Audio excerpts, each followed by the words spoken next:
the director and writer of Dark Phoenix, Simon Kinberg, and producer, Hutch Parker.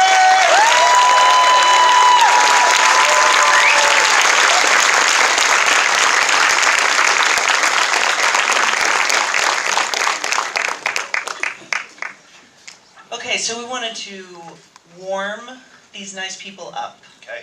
Before we show them what you guys have to show them, what you're going to love.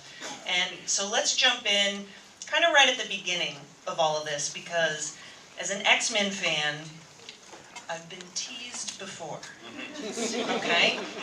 I fixed my hair today in what I hoped was the best Dark Phoenix style I could. You did a very good job. Thank you. My name is Gray. Also, I get really mad sometimes. It's spelled right, your last name, but... It's close enough. Thanks for pointing that out. And, and so, what made this the moment to finally give this storyline its own film? A lot of things. I think one, the climate for these kinds of movies allows for the drama, the intensity, the character-driven nature of what a Dark Phoenix story needs to be. After we did Logan, after all of the different things that are happening in the genre now. And we felt like after the last X-Men movie we made, Apocalypse, which was huge in scale and scope, we wanted to actually tell a story that could do that, but could really be also intimate at the same time. And the Dark Phoenix story is this intimate story about, as you know and you all know, a central character in Jean who starts to lose control. And that's all it is, really. It happens to manifest as superpowers in huge destructive ways, but it is about someone who loses control and the people who love her. Some of them want to save her, some of them want to save the world from her. And so it fractures this family around her as she herself is fracturing. So for me as a writer, as an artist, as a filmmaker, telling that story after Logan, telling that story after we had gone huge on Apocalypse, it just felt like the right time to tell it. That, as somebody who has visited these movies in the theater since they were starting in the 2000s, I think that what keeps being exciting for me is that they all feel different. Like, that's the secret to the sequel. And so Hutch, especially when you're considering, you were mentioning Logan, Simon, when you're considering something like Logan, would you liken this Dark Phoenix story to anything else? Like, is there, or if not, what kind of subgenre of movie would this belong to? Because we already, I mean, I can kind of tell it's not, based on what you guys are going to see in a minute, it's not just an action X-Men movie. Yeah, no, I don't know that I would liken it to any other movie, not that I can think of. And I guess it'd be a weird mix between a family drama and, to some degree, I guess, a science fiction story. I mean, you've got elements of both. But as you point out, I mean, it's very clear to us who, one, the underlying material to all of this, to the X-Men universe is pretty incredible. And for all the character-based reasons that Simon was saying, but also because the thematics are so rich, they're so powerful and relatable and important. So with that, you feel an obligation to try to reach deeper into the material. And I think, as Simon alluded to, there's a lot of great work being done in this arena, and the table felt like it had been well set to do what Simon has long wanted to do, which is to do a kind of deep dive on Dark Phoenix and do it more thoroughly and more substantively and with much more detail and nuance. And that was exciting to all of us, to the actors, to myself, I think. Certainly to Fox, so kind of it came up organically, I guess. Best way to describe it. When I think about what we've seen of this so far, which is way too little, by the way, guys, just a note. We don't disagree.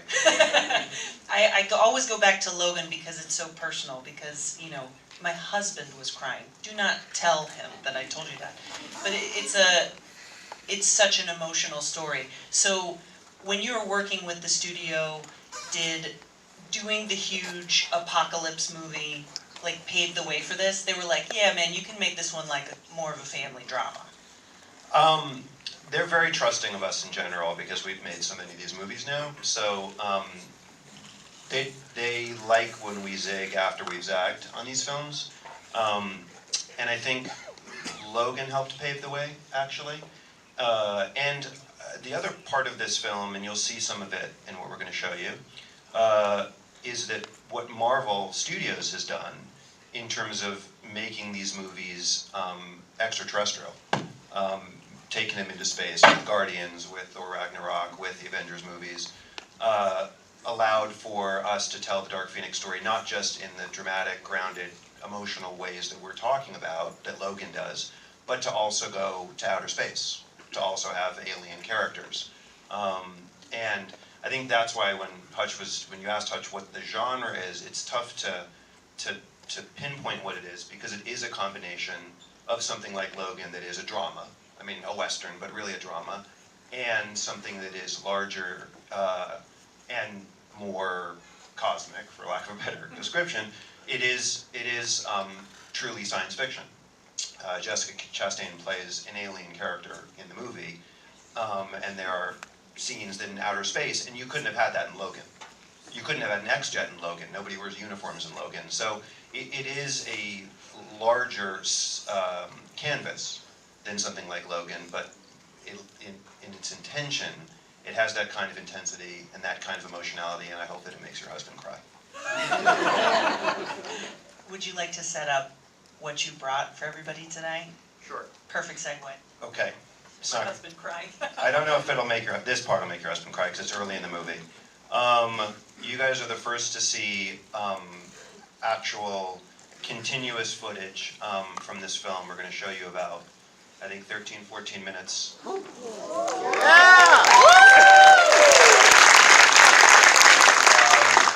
And it is early in the film. At the beginning of the movie, the X-Men are the X-Men that I'm sure a lot of you know from the comics, where they are actually known to the world and actually, for lack of a less generic term, superheroes. And you see them on a mission, and we see part of what starts to create the fracture in Jean. So it's got big action, it's also got the drama and the emotion in it. The only things I will say, in addition to don't fill in on your phone, that you heard already, is that the visual effects are obviously not finished. The movie doesn't come out until next summer. But they will give you a sense of what it'll look like. The music is composed by Hans Zimmer. Yes! He said after, I forgot which of the DC movies, that he would never do another superhero movie, and we convinced him to come back and do this, and a big part of why we convinced him is because of the drama that we're talking about. But even that music is not finished, and it isn't recorded the way that it'll be ultimately recorded. So just know that you're seeing a movie in process, but you are seeing a big chunk of that movie in process. And I hope you dig it.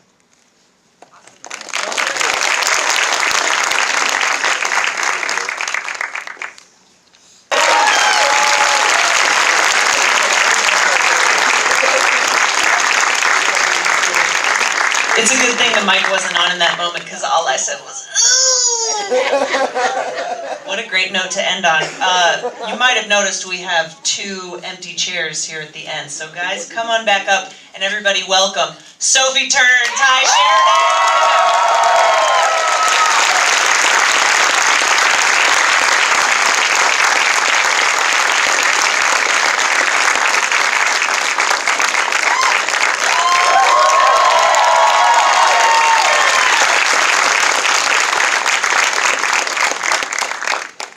Sophie, official blanket apology, just in case I accidentally ever go, hey, Jean.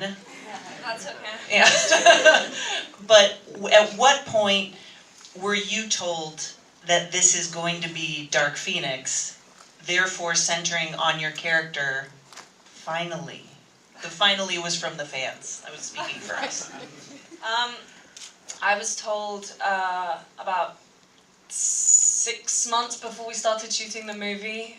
Simon kind of took me to lunch and sat me down and and told me what the movie was going to be, that it was going to be Dark Phoenix, what that meant, what that meant for preparation. And luckily he gave me enough time to prepare. But it was a big undertaking and a lot of pressure, but also such an honor because I know that the fans are so in love with this storyline, and I really think that we did it justice. Let's bookmark the preparation that you did. Don't let me forget about going back to that. But tie down there at the end, when we're telling a story about Jean, we're also telling a story about you as well, you know, about Scott. And I'm just going to keep saying you, because you guys are these people. So when you first read the script, you know, I know there's not a lot that you can necessarily reveal, but where was the emotion for you? Well, I think I was just excited that we were taking a crack at something that was a bit more grounded and a bit more human, if you will, even though we're all mutants. But it was really exciting because, as you can see, I mean, this is pretty early on in the movie, and that's kind of the central, you know, instance where things start to change when you see what just happened in space. But yeah, I think after things start to unravel throughout the film, you know, suddenly my character is encountering. He's lost the love of his life, and she's lost control of herself, and you know that's a really hard thing to grasp and swallow. And so I think it even splits the X-Men up. You know, so there's a lot of conflict in this movie between the X-Men, and I think that so you see a bit of fragility that you haven't seen in Scott in the past in some of these films, and that was really exciting for me. Hutch, can you talk about how right now might be the perfect time for us to finally have the story? Like socially, like on a larger scale? Because you kind of can't ignore that kind of thing now. Information flows so freely.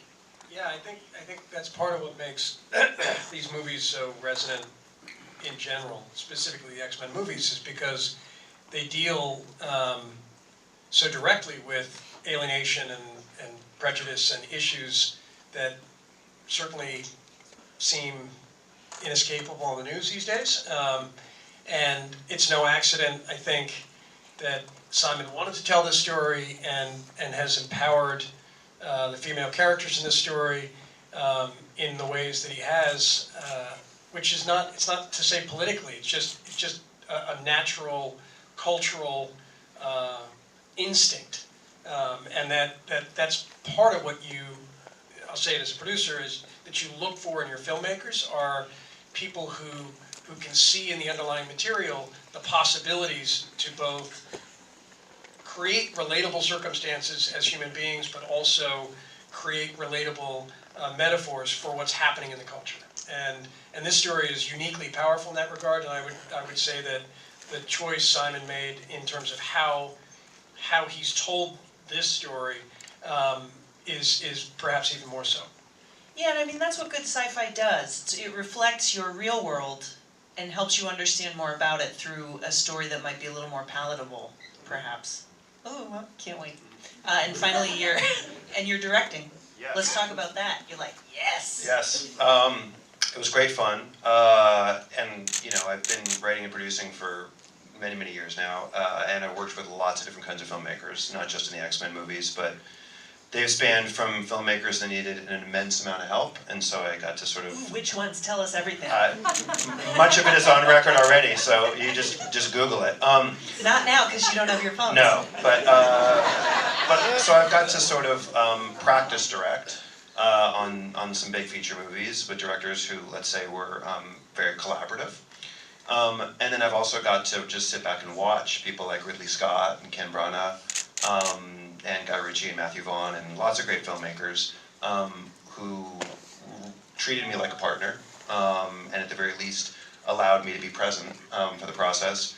So I learned a lot. I mean, I learned a lot from watching Ridley direct, especially the way he interacted with the actors, the respect he had for them and the way he was collaborative with them, especially for someone like that, who doesn't need to be collaborative with anybody because he's Ridley Scott. And yet he understands that he's part of what's so great about making movies is, and especially when you get to make them with great people, and the best of the best, you have an opportunity to take all of that talent, harness it together, and create something that's greater than anything you could have done on your own. And with this cast especially, if I came to you and said I have a drama or a comedy or any kind of movie or science fiction movie with Ty Sheridan and Sophie Turner and Jessica Chastain and Jennifer Lawrence and Michael Fassbender, James McAvoy, and Nick, you'd be like, that's the greatest cast ever. And they're in a superhero movie. So for me, what was exciting about directing, in addition to just being able to create the tone of the set and the tone of the movie, which I think is in some ways the biggest responsibility of the director, is creating tone, was to play with these actors in a different way, and to really get in there and collaborate with them and sort of tailor lines to them and listen to their cadences and the way they spoke and find their strengths, and play to them. So, real talk then, having been in another X-Men movie, how was the experience different this time around with Simon as the director, kind of working with you and taking the performance apart and building it up in this particular way? Just pretend like he's not here. It's definitely much more engaged and focused all around. It has to be cool because so much of the movie is not, it's non-existent when you're shooting it. You know, it's Yeah. perhaps an effect later, something like that. I'm sure it helps. Yeah, sometimes, but I think a lot of times, this story is so grounded in drama that that's what it's about. So it's innate in the script and in the writing, and I think for us it was just nice to have someone guiding us and leading us, and it's a big movie. You really need somebody who can really hone in on a vision and be really specific about every little detail. Because if you get one element that's not right, some things start to kind of wander off kilter. And I think in this film, Simon did such a great job. I know he's a first-time director, and it's crazy to me to think that he accomplished what he did in this film. And we all believed in him so much. I don't think there was ever a doubt from any of the crew or the cast. It was from day one. It was like, we were backing this guy, and we knew he could do it. So. It was overall, I think this film was much more pleasing to make. That makes sense. I think that audiences pick up on things, like if there was a day when you maybe didn't ask all the questions about the script, or you didn't see if that felt true to you, that's the kind of stuff that sitting in the seats we're like, what? It comes across, so it's cool to think that this is a little bit more of a micro-focused style. So that kind of winds back to preparation.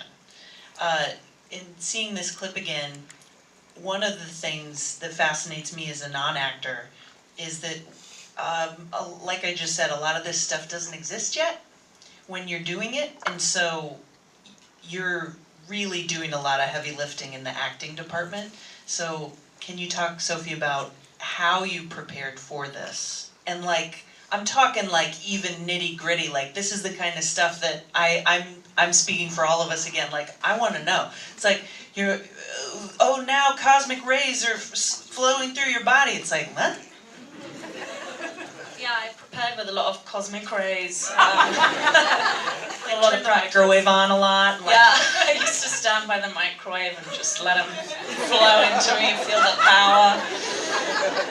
And then I'd go scream at my mum for a while and be like, sorry, Dark Phoenix, sorry. No, I mean, preparation-wise, Simon and I were going back and forth for months with, we mainly studied kind of schizophrenia and multiple personality disorder. When you see the movie, or if you've read the comics, you'll know why. And we kind of went back and forth with material like that, just educating ourselves. And for about 2 days straight, I had this, my headphones in, and I was listening to this YouTube thing, and it was what it sounds like and what it feels like to be schizophrenic. And so I would walk around and try and do my daily chores and jobs and run my errands with voices in my head all day. which was really interesting, and I got nothing done. And then before we even started the movie, I mean, we had like 2 weeks of just like straight rehearsals for hours and hours and hours a day. Just, I mean, it wasn't even rehearsals, it was just talking over like every single line of the script and the dialogue and the action, and really like honing it in and making sure it was what we both felt like it needed to be. And that's the thing about Simon, he's so collaborative. And so when you say, you know, if there's something that didn't feel right to you, it comes across to the audience. But I think for all of us, by the time that we started shooting this movie, we knew that everything in that script felt right and felt justified. And so that was just such a gratifying experience to do that with Simon, the most collaborative, most wonderful director. I'd imagine that you really need that, because acting in its best form is very vulnerable to begin with, but especially when you're taking on a certain responsibility, you know, and portraying a character, and when you're studying mental illness like that, that's something that's going to be reaching everyone. So yeah, absolutely. And I mean, mental illness means a lot to me personally, and so even more importantly to me, I felt like this movie, you know, so often you can see superhero movies, they can sometimes be a bit like gimmicky and like, we're superheroes and we're gonna save the world. But this that's a great impression. but this, I felt like, because it does kind of relate so much to the mental illness world, that I really felt that everything had to be a very respectful version of what it is, and not make it feel gimmicky, and it never does, I don't think. And that's what I love about this script, is though, even though there's that kind of escapism and you have the superhero elements, the fantastical elements, not once does it kind of make fun of it or make it lighter than it is. It's very real, and I love that about this movie. It's kind of heartbreaking, but it's beautiful. Yeah, it seems so far, just seeing that little bit, it can work on those levels. Because, you know, I just need to mention for my own edification that your eyeshadow is banging in that clip. For any of you out there that care about that kind of stuff, am I right? Yeah. Yes, we're getting a lot of applause for the makeup in this. And going back to rehearsal, Simon, is there a member of the cast maybe that couldn't be with us here today that you find is like especially collaborative and kind of excited in those early stages to talk through stuff? I mean, they were all really excited, because on movies of this scale, for whatever reason, it should be the opposite. But on these big movies, you get the least rehearsal time. On an independent movie, on a smaller movie, you get more rehearsal time, partly, I guess, because you have less shooting time. So you have to be more prepared going in. You don't have 3 hours in the morning to find the scene. You can't fall behind in schedule. But we had the luxury, especially Sophie and I, and Ty as well, but Sophie and I probably had the most rehearsal time together. And like she said, it was like, wasn't running the scenes and playing the scenes so much as investigating the scenes. And like, you know, taking them apart and putting them back together to make sure that they were in the right place and right order for a reason. I would say the person who I might have collaborated with in a similar way, the closest is Jessica Chastain. Jess is just a friend, and she's someone who was coming to this completely cold. She'd never been in any movie that really resembled this before. And so, as opposed to Mike Fassbender and James and Nick and Jen, who we've made, this is now the 4th movie I've made with them, Jessica had lots of questions that started on the sort of superficial science fiction level, and then got deeper into the character emotional level.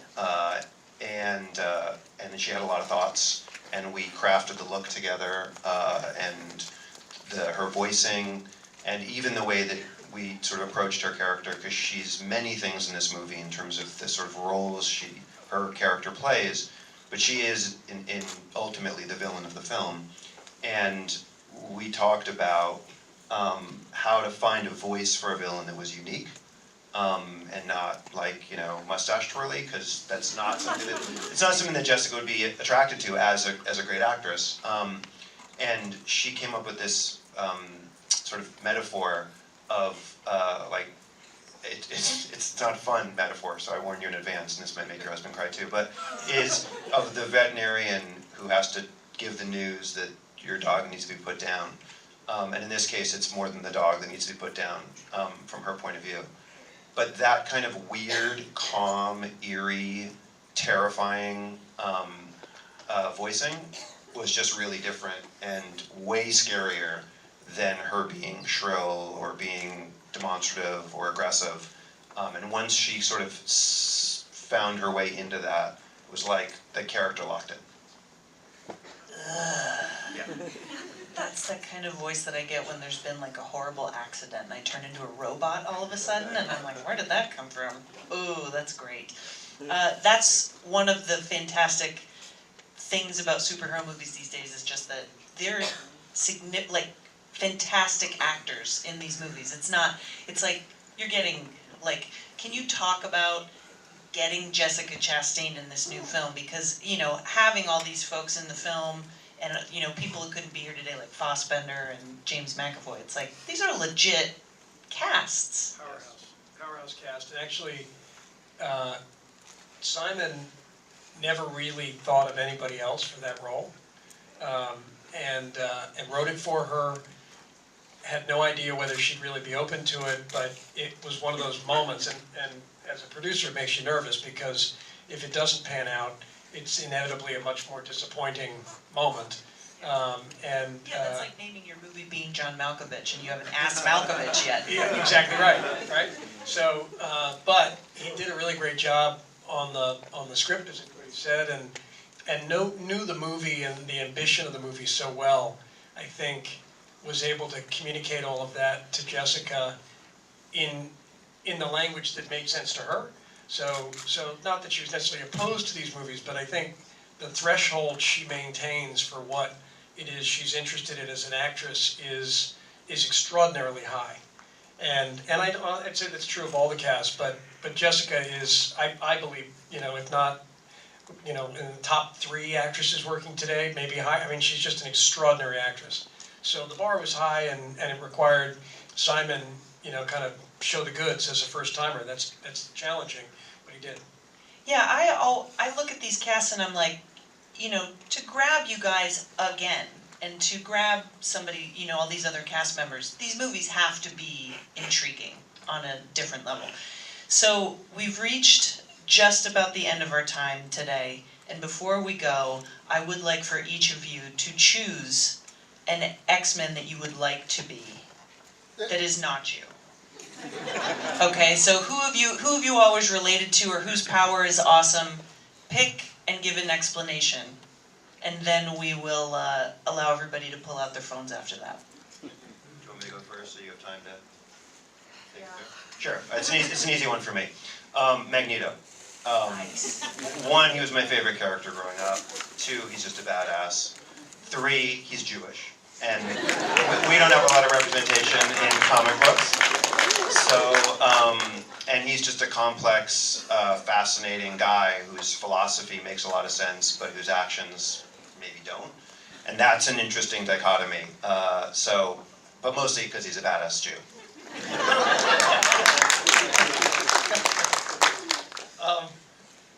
I go back and forth, but I think in this moment I'm gonna recommit to Wolverine, because and part of it I'm gonna confess is because of how long longer relationship now I've had with that character, but it's also because I love the mix of humanity and rage that coexists, and the struggle that he undergoes in trying to work that through, to me, is incredibly compelling on a whole bunch of different levels. And the fact that in the end he can kick your ass, I really like too. So the combo is probably gonna lock me in there.